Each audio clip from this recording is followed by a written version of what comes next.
रामकृष्ण हरी. आपण देवीपासून पुण्यापासून आपण पालखीमध्ये आहोत. श्री जगदीश संत तुकाराम महाराज पालखीमध्ये आहे. तर आपल्याला वारकरी सेवा करायला मिळते. तर त्याबद्दल तुम्ही काय आपलं मत काय व्यक्त करू शकता आपलं? आज या ठिकाणी इतका मोठा सोहळा मी म्हणतो आपल्या देशात नाही जगात असा सोहळा कुठं पाहायला भेटणार नाही. असा आळंदी देवापासून ते निघतो तो पंढरपूर पर्यंत.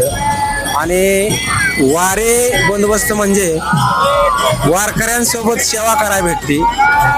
सर्व आनंद सर्वांसोबत भेटतो. आणि वर्धेतले हे आपण वारकरीच समजून आपण हा सोहळा साजरा करत असतो. एवढे दिवस कसे जातात हे काय आपल्याला समजत पण नाही. एवढे सर्व आनंदी असतात. आणि हा सोहळा संपल्यानंतर असं वाटतं की हा सोहळा कधी संपूच नाही. त्यामुळे या सोहळ्यामध्ये सर्वांनी सहभागी होऊन अतिशय सुंदर असा आनंदाचा आस्वाद घेतला. त्यामुळे सर्वांचे मनापासून आभार. थँक्यू. वारीतल्या वारकरी संप्रदायाबरोबर आम्ही देखील वर्दीतलेच वारकरी आहोत.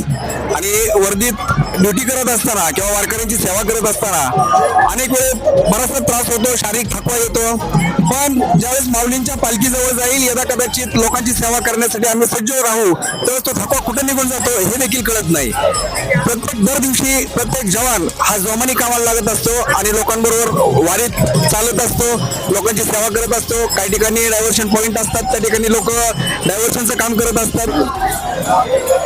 आज या ठिकाणी माऊलींची सेवा करणे म्हणजे एक पुण्य आहे. आणि त्यासाठी आपण पालखी सोहळ्याबरोबर पुण्यापासून दीव आनंदीपासून इथपर्यंत आलो आहे.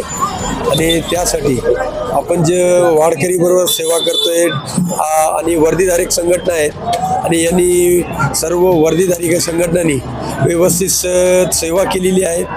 आणि या हिशोबाने पंढरपूरपर्यंत आपल्याला जेव्हा दिवसपर्यंत बंदोबस्त आहेत तेव्हापर्यंत आपण बंदोबस्त करतील आणि वारकरी यांची सेवा करतील. धन्यवाद. आम्ही पुण्यापासून आळंदीपासून आतापर्यंत इंदापूरपर्यंत आलो. परंतु आपण जर घरी जरी काय करायचं म्हणलं ना तरी थकवा येतो. पण इथं असं वाटतंय ज्यावेळेस गजर होतो ना त्या टायमाला अंगात एक वेगळाच ज्यूस तयार होतो. आणि त्या ज्यूसमुळे काहीच कळत नाही किती आपण काय करतोय आणि काय नाही, नाही का. आणि दुसरी गोष्ट महत्वाची म्हणजे जी वारकऱ्यांची सेवा होती आमच्या हातून ती म्हणजे आम्हाला प्रत्येक वारकऱ्यामध्ये माऊलींचं रूप दिसतंय आणि माऊलींची सेवा होती ते असं मला वाटतं. आणि आमच्या वर्दीतला आम्ही एक वारकरी आहे आणि आम्ही शेवटपर्यंत माऊलींची सेवा करतो. सेवा केल्यानंतर ना आम्हाला कुठल्या प्रकारचं काही अडचण येत नाही आणि आम्हीही कुठल्या वारकऱ्यांना काही अडचणीत आणत नाही. पाहिजे तिथं आम्ही त्यांना तत्पर सेवा देतोय. ॲम्ब्युलन्स झालं, रस्त्यातील ट्रॅफिक झालं, बऱ्याच गाड्यांचे वेगळ्या वळणाने जाणाऱ्या येणाऱ्या गाड्या त्यांना व्यवस्थित काढून देणं, वारकऱ्यांना व्यवस्थित मार्गाने जाण्यासाठी सांगणे.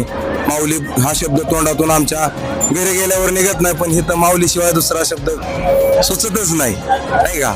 त्यामुळं आम्हाला एक वेगळा आनंद वाटतो. आणि माऊलींची सेवा ह्या वारीमध्ये आम्हाला करायला भेटतं हे आमचं पुण्य आहे. म्हणजे आमचा लय मोठं पुण्य आम्हाला लाभतंय असं मी समजतो. सर्व वरिष्ठांचे सर्वांचे मान राखून सगळ्या गोष्टी पुढे चालत राहतात आणि सेवा होत चाललेली आहे असं मला वाटतं. मी इथं थांबतो.